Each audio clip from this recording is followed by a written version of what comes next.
Tayo ng tatlong D-Max White dito sa Iloilo, Quezon. Yan ang ating mga unit.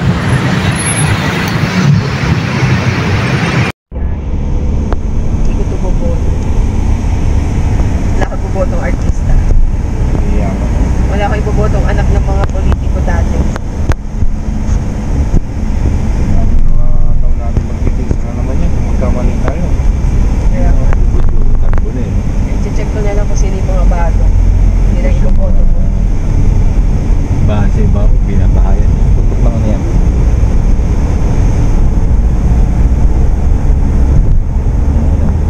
Skyway. Pabalik na tayo ng QA.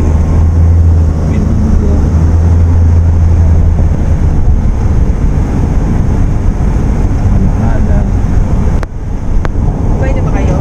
Ano po kayo sa Bangusan? Ha? Bangusan. Okay, baon ba kayo? Dito sa ano? Kumain na namin ma'am. O sa busog na kayo?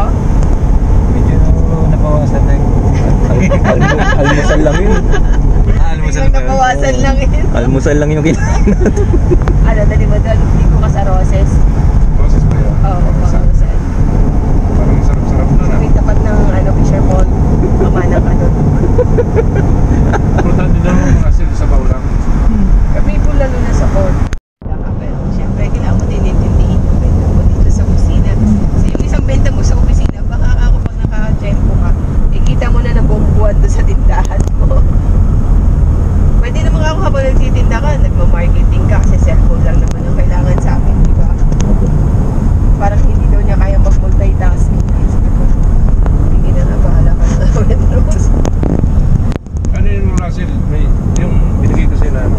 Na, Binigay ko na kay Chini yung number mo. bebe. Oo. Kaya na gawin ko. Alam mo, mas magaling sa akin yung Roti. Bangusan.